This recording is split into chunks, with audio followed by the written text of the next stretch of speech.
ये बात अब ऑलमोस्ट हर एप्लीकेंट समझ चुका है कि आजकल ऐसा लग रहा है जैसे कनेडियन इमिग्रेशन एक परमानेंट स्लो डाउन में चला गया है और सिस्टम के किसी भी स्टेज पर हो, चाहे वो आपका P1 हो या P2 ECOPR हो, वर्क परमिट एक्सटेंशन हो, ईटा हो या बस एक सिंपल अपडेट का इंतजार, हर चीज डिले हो रही है। ये डिले अब सिर्फ एक छोटी सी असुविधा नहीं रही, यह एक हार्श रियलिटी बन चुका है जिससे हजारों लोग डेली स्ट्रगल कर रहे हैं। जब आप अपनी जिंदगी के सबसे बड़े फैसलों में से एक जैसे कि सेटल होना अब्रॉड या एक बेटर फ्यूचर की तरफ मूव करना के लिए वेट कर रहे होते हैं, तो ये कंटिन्यूअस डिलेज ना सिर्फ आपके पेशेंस को टेस्ट करते हैं बल्कि वो आपकी लाइफ की मोमेंटम को भी तोड़ देते हैं।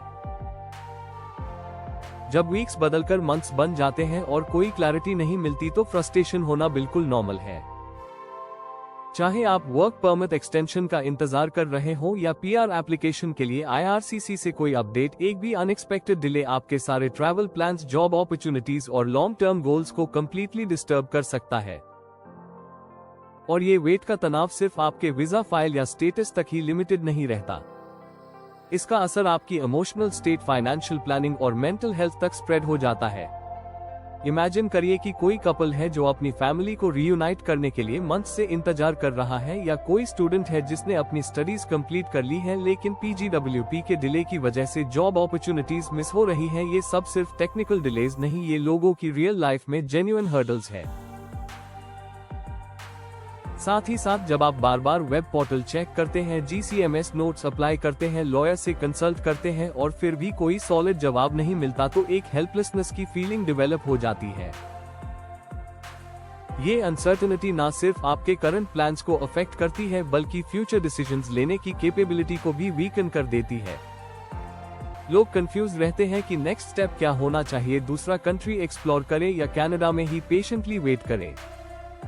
अब बात करते हैं इकोनॉमिक इम्पैक्ट की। डिलेज का मतलब है कि थाउजेंड्स ऑफ स्किल्ड वर्कर्स जो इकोनॉमी में कंट्रीब्यूट कर सकते थे वो अभी भी अपने होम कंट्री में स्टक हैं।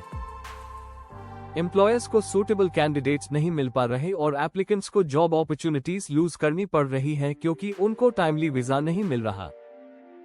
इससे न सिर्फ एप्लीकेंट को लॉस होता है बल्कि कनेडियन लेबर मार्केट भी सफर करता है। एक और बात जो ध्यान देने वाली है वो ये कि ये डिले सिर्फ प्रोसेसिंग इशू नहीं है बल्कि इससे लोगों की ट्रस्ट भी सिस्टम से कम हो रही है। जब कोई एप्लीकेंट एक ट्रांसपेरेंट और रिस्पॉन्सिव सिस्टम की उम्मीद करता है लेकिन मंथ्स तक कोई रिस्पॉन्स नहीं आता तो उसकी पूरी परसेप्शन उस कंट्री के इमिग्रेशन प्रोसेस के लिए नेगेटिवली चेंज हो सकती है। तो इसका मतलब सिंपल है, ये डिलेज सिर्फ टाइमलाइंस की बात नहीं कर रहे, ये उन ड्रीम्स और एक्सपेक्टेशंस की बात कर रहे हैं जो लोग लेकर आते हैं। इमिग्रेशन सिर्फ पेपरवर्क नहीं होता, ये लोगों की जिंदगी को शेप करता है। जब वो शेप अनसर्टेन हो जाता है तो लोग इमोशनली ड्रेन होने लगते हैं। इसी के साथ बहुत सारे लोग जो ऑलरेडी कनाडा में हैं, चाहे वो TRV पर हो, स्टडी परमिट पर हो या वर्क परमिट पर, वो भी स्टक फील कर रहे हैं क्योंकि एक्सटेंशंस या अप्रूवल्स में डिलेज आ रहे हैं। इस वजह से ना वो कॉन्फिडेंटली काम कर पा रहे हैं और ना ही अपने फ्यूचर को लेकर कोई प्लानिंग कर पा रहे हैं। अब इसका मतलब ये भी है कि बहुत सारे लोग अब ऑल्टरनेट रूट्स या दूसरे कंट्रीज की तरफ देख रहे हैं, जैसे कि ऑस्ट्रेलिया, UK या इवन जर्मनी, जहां कंपैरेटिवली टाइमलाइंस थोड़ा प्रेडिक्टेबल है। और ये ट्रेंड अगर ऐसे ही बढ़ता गया तो कनाडा को लॉन्ग टर्म में अपने ग्लोबल इमेज और स्किल्ड माइग्रेंट पूल में डिक्लाइन देखना पड़ सकता है। तो दोस्तों, जैसा कि हमने देखा, ये डिलेज एक सिस्टमिक चैलेंज बन चुके हैं और जब तक IRCC या दूसरे कंसर्न्ड अथॉरिटीज इस इशू को सीरियसली एड्रेस नहीं करेंगे तब तक ये फ्रस्ट्रेशन ग्रो करता रहेगा। इमिग्रेंट्स सिर्फ एक नंबर नहीं होते, वो फ्यूचर सिटीजन्स होते हैं और अगर उस फ्यूचर को अनसर्टेन बना दिया जाए तो उसका असर सिर्फ इंडिविजुअल पर नहीं, पूरी सोसाइटी पर होता है। अब तो डिलेज एक तरह से नॉर्म बन चुके हैं।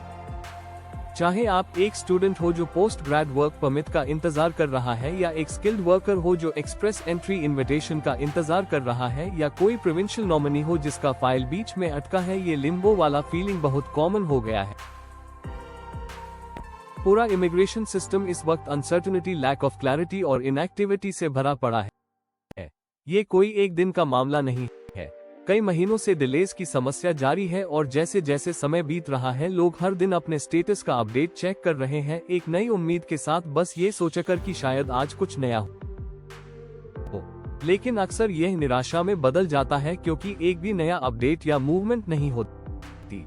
ये सिचुएशन अब एक साइकोलॉजिकल साइकिल बन चुकी है। रात को सोने से पहले लास्ट बार IRCC पोर्टल चेक करना, सुबह उठते ही ईमेल इनबॉक्स देखना कि कोई कम्युनिकेशन तो नहीं आया, और फिर हर बार डिसअपॉइंटमेंट फील करना।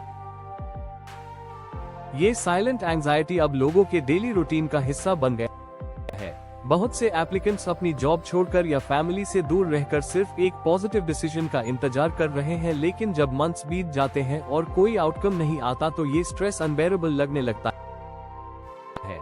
एक और बात यह है कि डिलेज की वजह से एप्लीकेंट्स की पूरी प्लानिंग अनसर्टेन हो जाती है। कुछ लोग हैं जो अपनी जॉब रिजाइन करने वाले थे या ट्रैवल टिकट्स बुक करने वाले थे, लेकिन अब वो हर डिसीजन को पोस्टपोन कर रहे हैं क्योंकि उन्हें नहीं पता कि उनका वीजा या अप्रूवल कब आएगा। बहुत से स्टूडेंट्स हैं जो अपने होम कंट्री में बैठे हैं, लेकिन उनका इनटेक मिस हो गया या कोर्स डिफर करना पड़ा सिर्फ इसलिए क्योंकि बायोमेट्रिक्स या मेडिकल अपडेट टाइम पर नहीं आया। और जिन लोगों के पास अप्रूव्ड जॉब ऑफर्स हैं, उन्हें एम्प्लॉयर्स से प्रेशर मिल रहा है क्योंकि उन्हें कमिटमेंट चाहिए, लेकिन एप्लीकेंट कुछ कंफर्म नहीं कर पा रहे। इसके अलावा जब IRCC या कोई प्रोविंशियल बॉडी डिलेज के बारे में कोई कम्युनिकेशन नहीं देती, ना टाइमलाइन अपडेट करती है, ना रीजन एक्सप्लेन करती है, तो ट्रस्ट धीरे धीरे ब्रेक होने लगता है। लोग कंफ्यूज्ड होते हैं कि क्या उनका फाइल खो गया है, क्या कोई डॉक्यूमेंट मिसिंग है, या फिर सिस्टम में कोई टेक्निकल ग्लिच है। ये लैक ऑफ ट्रांसपेरेंसी एक और बड़ी समस्या बन चुका है। लोग सिर्फ क्लैरिटी चाहते हैं, चाहे अप्रूवल मिले या रिफ्यूजल, लेकिन इंडेफिनिट साइलेंस सबसे पेनफुल होती है। कई एप्लीकेंट्स ऐसे हैं जिन्होंने अपने सेविंग्स, करियर और फैमिली लाइफ को साइड में रखकर सिर्फ कनाडा मूव करने की प्लानिंग की थी, लेकिन जब एक भी स्मॉल स्टेप मंथ्स तक मूव नहीं होता तो उनका मोटिवेशन टूटने लगता है। कुछ लोग डिप्रेशन और एंजाइटी से भी जूझ रहे हैं क्योंकि ये सिर्फ एक इमिग्रेशन प्रोसेस नहीं है, ये उनकी पूरी लाइफ की डायरेक्शन डिफाइन करता है। अब आप सोच रहे होंगे कि क्या ये सिचुएशन टेम्पररी है या लॉन्ग टर्म सिस्टमिक इशू बन चुकी है। ग्राउंड रियलिटी यही है कि पोस्ट पैंडेमिक पीरियड में बैकलॉग और रिसोर्स क्रंच के चलते IRCC का सिस्टम ओवरवेल्म्ड हो चुका है। लेकिन इसका मतलब ये नहीं कि एप्लीकेंट्स इंडेफिनिट वेट करें और उनकी जिंदगी पॉज पर रहे।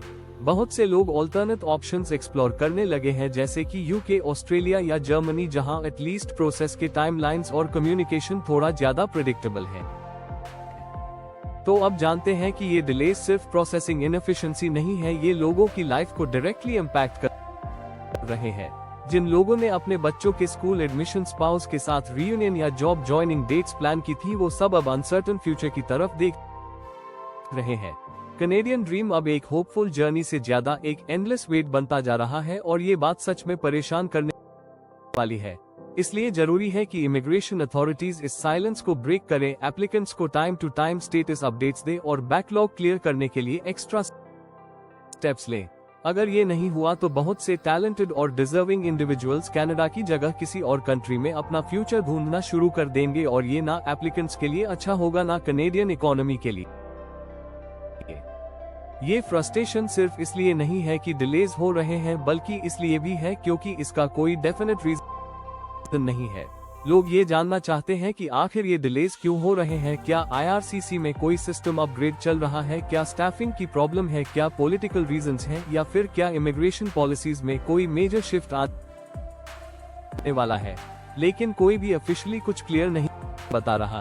ट्रांसपेरेंसी की कमी ने इस सिचुएशन को और भी कॉम्प्लिकेटेड बना दिया है। हर किसी को लग रहा है जैसे वो एक डार्क टनल में है, जहां कोई गाइडेंस नहीं है, ना कोई टाइमलाइन है और ना ही कोई रोड मैप जिससे एप्लीकेंट्स को थोड़ा भी क्लैरिटी मिल सके। यह अनसर्टेनिटी लोगों की पेशेंस को डे बाय डे टेस्ट कर रही है।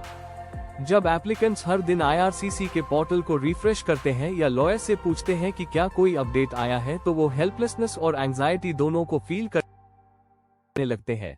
उन्हें समझ नहीं आता कि क्या वो किसी इनविजिबल क्यू में फंसे हैं या फिर उनका केस अटेंशन ही नहीं पा रहा। और जब आप अपनी एंटायर फ्यूचर प्लानिंग को एक ईमेल या वन डिसीजन के इंतजार पर होल्ड पर रखते हैं, तो वो मेंटल प्रेशर किसी भी नॉर्मल ह्यूमन से सहन नहीं होता। इस फ्रस्ट्रेशन में और आग डाल रहा है कनाडा का करंट पॉलिटिकल एनवायरनमेंट, क्योंकि इलेक्शंस पास आ रहे हैं। हर पॉलिटिकल पार्टी अपना इमिग्रेशन रिलेटेड एजेंडा दिखा रही है और इमिग्रेशन एक बड़ा मुद्दा बन चुका है। हाउसिंग, जॉब्स, हेल्थ केयर जैसे टॉपिक्स में इमिग्रेशन को लेकर कई नैरेटिव्स बन रहे हैं, जिनमें से कुछ सैडली एंटी इमिग्रेंट या एंटी इंटरनेशनल स्टूडेंट्स जैसे सेंटिमेंट्स लेकर आते हैं। ये देखना बहुत डिसहार्टनिंग होता है कि जिन इंटरनेशनल स्टूडेंट्स ने लाखों रुपए खर्च करके एजुकेशन परस्यू की, जिन स्किल्ड वर्कर्स ने कनेडियन इकोनॉमी में कंट्रीब्यूट करने का सपना देखा, वही लोग आज पॉलिटिकल डिबेट में एक बर्डन के रूप में प्रेजेंट किए जा रहे हैं। और यहाँ पर कंफ्यूजन और भी ज्यादा हो जाती है, क्योंकि एक तरफ कनाडा अभी भी ग्लोबली सबसे इमिग्रेशन फ्रेंडली कंट्रीज में काउंट होता है, जहाँ मल्टीकल्चरलिज्म को सेलिब्रेट किया जाता है, जहाँ डाइवर्सिटी एक स्ट्रेंथ मानी जाती है, लेकिन दूसरी तरफ कुछ लोकल वॉइसेस ये कहती हैं कि इमिग्रेशन को टेम्परेरीली सस्पेंड या रिस्ट्रिक्ट कर देना चाहिए। ये मिक्स्ड मैसेजिंग एप्लीकेंट्स को और भी ज्यादा डिस्ट्रेस में डाल देती है। उन्हें समझ नहीं आता कि क्या वो उस देश का हिस्सा बनने की कोशिश कर रहे हैं जो उन्हें वेलकम करता है, या उस देश का जहां उन्हें अनवांटेड समझा जा रहा है। इसके अलावा जब पॉलिटिकल लीडर्स कॉन्ट्रडिक्टरी स्टेटमेंट्स देते हैं, जैसे एक मिनिस्टर बोलते हैं कि हम स्किल्ड माइग्रेंट्स को सपोर्ट करेंगे और दूसरे मोमेंट में कोई प्रोविंशियल लीडर कहता है कि स्टूडेंट्स या न्यूकमर्स हाउसिंग क्राइसिस के लिए जिम्मेदार हैं, तो पब्लिक डिस्कोर्स पोलराइज्ड हो जाता है। इससे न सिर्फ पॉलिसीज का डायरेक्शन अनक्लियर होता है, बल्कि एप्लीकेंट्स की होप भी धीरे धीरे ब्रेक होने लगती है। बहुत से लोग अब ये सवाल कर रहे हैं, क्या हमने सही डिसीजन लिया? क्या कनाडा अब भी एक प्रॉमिसिंग डेस्टिनेशन है? ये सवाल सिर्फ इमोशनल नहीं है, ये फाइनेंशियली और साइकोलॉजिकली भी बहुत बड़े कॉन्सिक्वेंसेस लेकर आते हैं।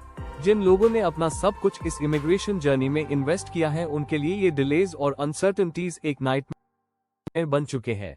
अब इसका एक और साइड इफेक्ट ये भी है कि एप्लीकेंट्स की तरफ से भी नेगेटिव सेंटिमेंट बढ़ने लगा है।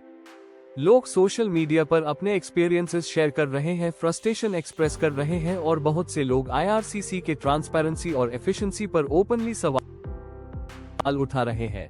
रेडिट, ट्विटर, फेसबुक जैसे प्लेटफॉर्म्स पर अब कनाडा इमिग्रेशन के बारे में एक अलग ही नैरेटिव चल रहा है। जहां कभी एडमिरेशन होती थी, अब कंप्लेंट्स और डिसअपॉइंटमेंट का माहौल बन गया है। ये सिर्फ परसेप्शन का बदलाव नहीं है, ये एक्चुअली उस ट्रस्ट का ब्रेकडाउन है जो एप्लीकेंट्स और इमिग्रेशन सिस्टम के बीच में था।